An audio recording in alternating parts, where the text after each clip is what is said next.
শিক্ষার্থীরা, আসসালামু আলাইকুম। সবাই ভালো আছো? আমি ভালো আছি। আমি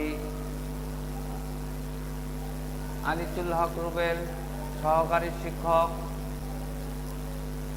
খানেপুর উচ্চ বিদ্যালয়, নবাবগঞ্জ, ঢাকা।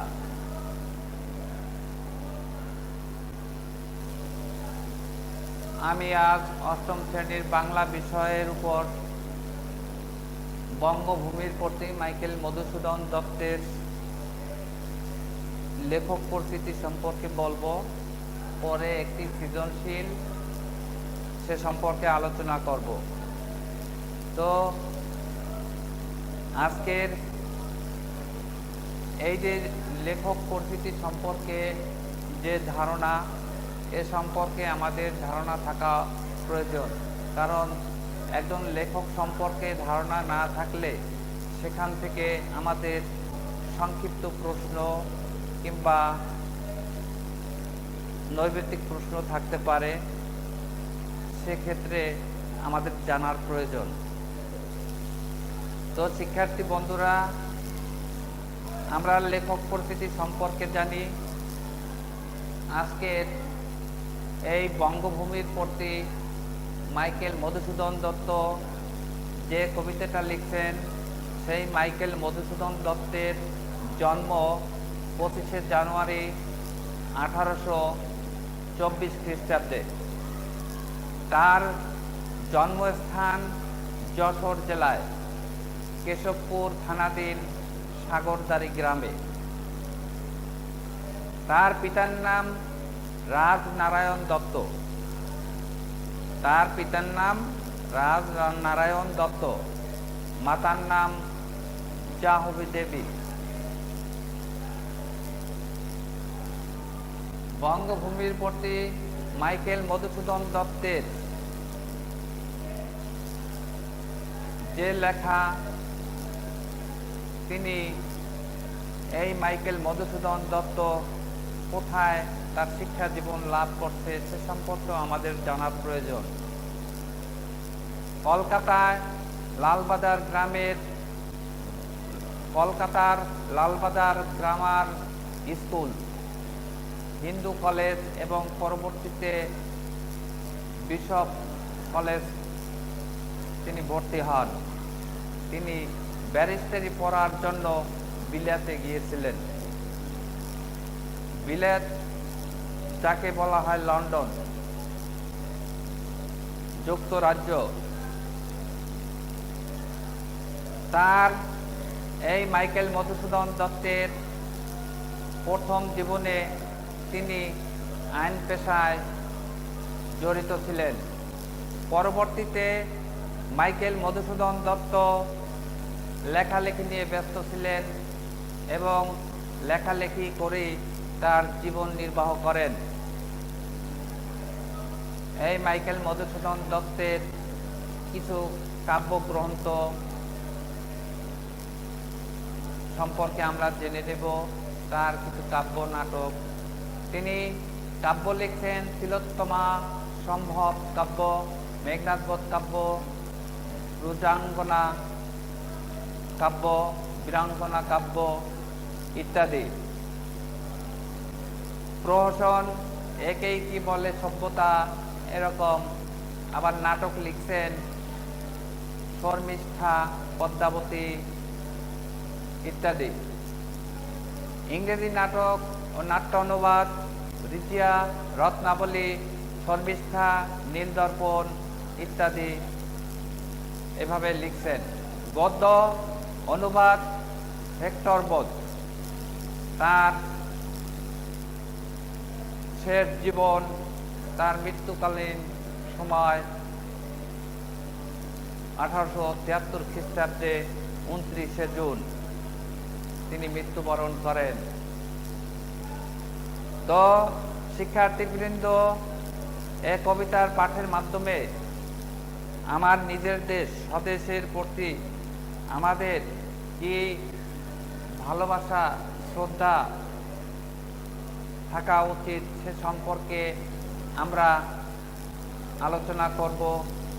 বিদেশের ঐশ্বর্য দৌলত সত্ত্বেও নিজের দেশের প্রতি যে গভীর ভালোবাসা আগ্রহ সৃষ্টি করে, সেটা আমরা এই বঙ্গভূমির কবিতা মাইকেল মধুসূদন দত্তের কবিতা থেকে আমরা পেয়েছি। তো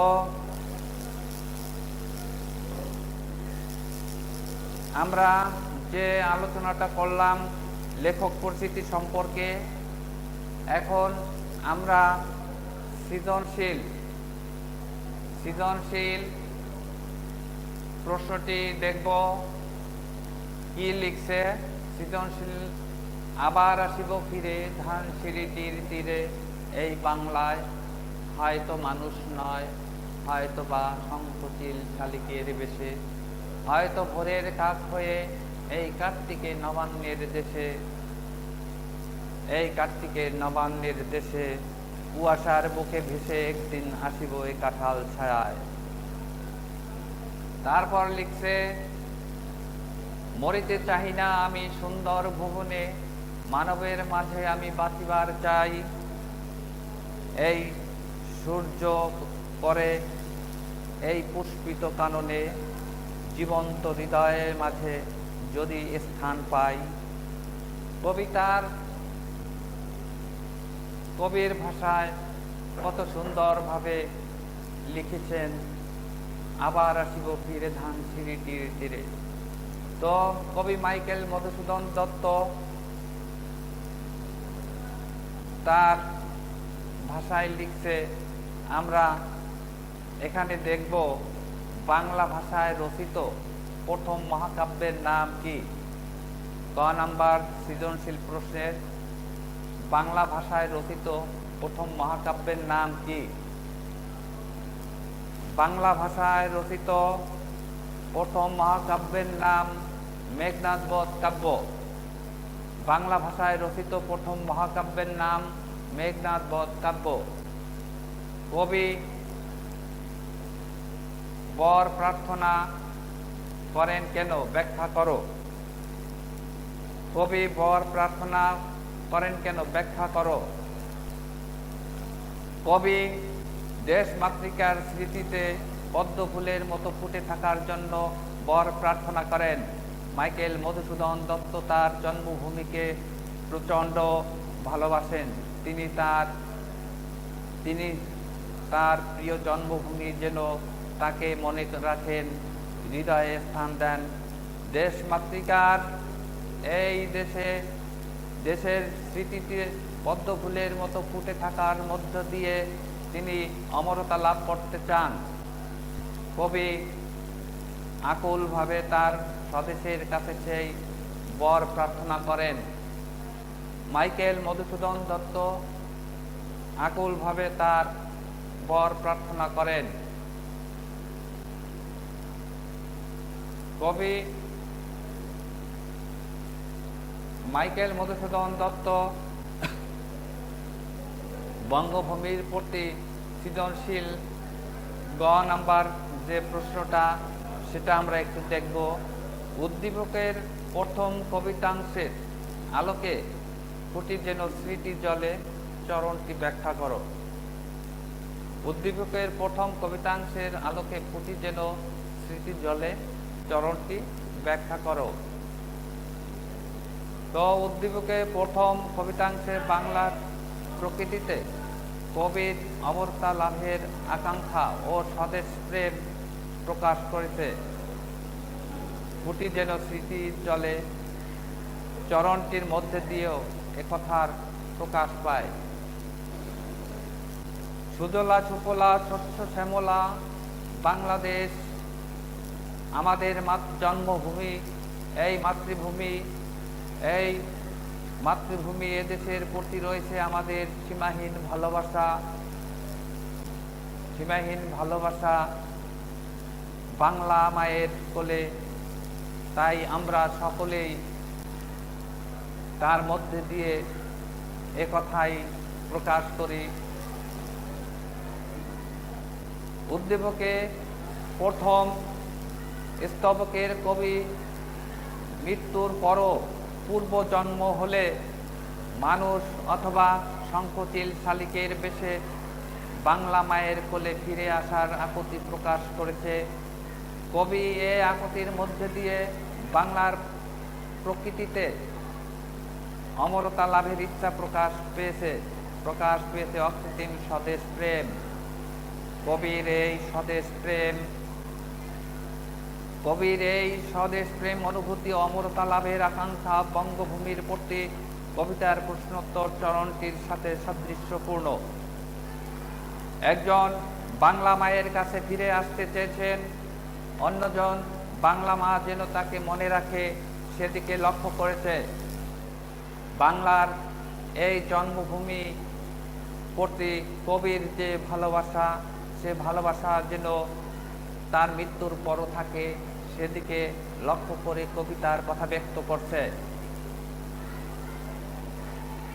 তিনি যেন মায়ের স্মৃতিতে উজ্জ্বল হয়ে থাকতে পারেন অনন্তকাল, সেই নিমিত্তই এখানে কবিতার কথা স্মৃতি জলে চরণটি ফুটিয়ে তুলেছেন। 10 নম্বর প্রশ্নের উত্তর শেষ। এবার ঘ সৃজনশীল। দ্বিতীয় কবিতাংশ ও বঙ্গভূমির প্রতি কবিতার মূল সুর একই। তুমি কি একমত? যুক্তি দাও। এখানে বঙ্গভূমির প্রতি মাইকেল মধুসূদন দত্ত দ্বিতীয় কবিতাংশ এবং বঙ্গভূমির প্রতি কবিতার মূল সুর একই। মন্তব্যটি যথার্থ। আমাদের জন্মভূমির বিচিত্র উপাদানে সজ্জিত, যেমন প্রাকৃতিক সম্পদে ভরপুর, তেমনি এ দেশের প্রাকৃতিক সৌন্দর্য সবাই মুগ্ধ করে।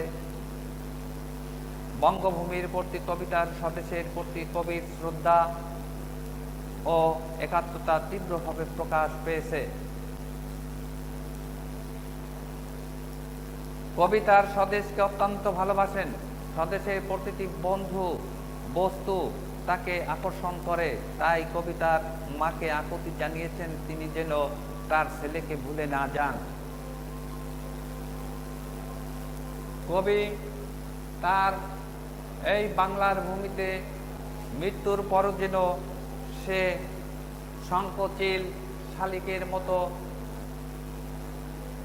এসে তার জীবন এখানে মিশে যেতে চায়, এখানে মিশে থাকতে পারে, সেদিকে কবি তার কথা ব্যক্ত করেন। তাই কবি বাংলা মাকে আকুতি জানিয়েছেন, আকাঙ্ক্ষা জানিয়েছেন তিনি চিরস্মরণীয় ও দেশমাতার স্মৃতিতে পদ্ম ফুলের মতো ফুটে থাকার। উদ্দীপকের দ্বিতীয় কবিতাংশে দেশ বা পৃথিবীর প্রতি কবির ভালোবাসায় বহিঃপ্রকাশ ঘটে। কবি দেশের মানুষের মাঝে তথা এ সুন্দর পৃথিবীতে বেঁচে থাকতে চান। মৃত্যুর মধ্যে দিয়ে এই প্রকৃতি ও পৃথিবীতে ছেড়ে চিরতরে চলে যেতে চান না। দেশমাতৃকার প্রতি উদ্দীপকের কবি ও আলোচ্য কবিতায় কবি উভয়ের টান সীমাহীন। উভয় জায়গায় দেশ ও দেশের প্রকৃতিতে ভালোবাসা ও মানব হৃদয়ে বেঁচে থাকার আকুতি প্রকাশ পেয়েছে স্বদেশের প্রতি। কবির এই স্বদেশ প্রেম, এই স্বদেশের প্রতি ভালোবাসা, এগুলা কবি মৃত্যুর পরও যেন থাকে সেদিকে লক্ষ্য করে কবি তার মনের কথা ব্যক্ত করেন।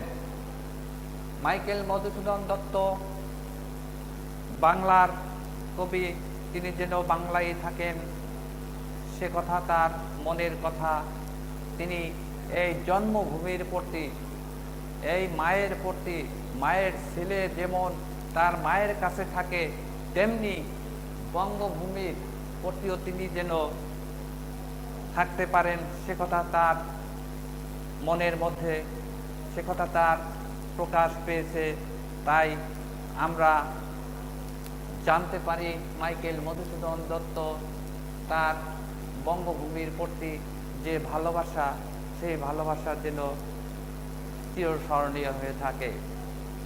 আজ এ পর্যন্তই ঘ নাম্বার প্রশ্নের উত্তর।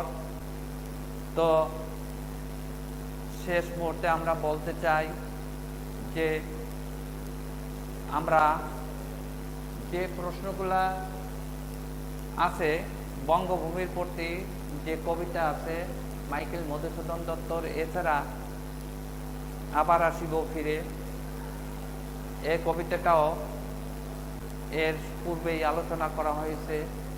তো আমরা যে 3টা কবিতা এবং অন্যান্য যে বিষয়গুলো আছে সেগুলো আমরা ঘরে বসে দেখব। শিক্ষার্থীবৃন্দ, তোমরা সুন্দরভাবে বাড়ি বসে পড়াশোনা করবে, ঘোরাফেরা না করে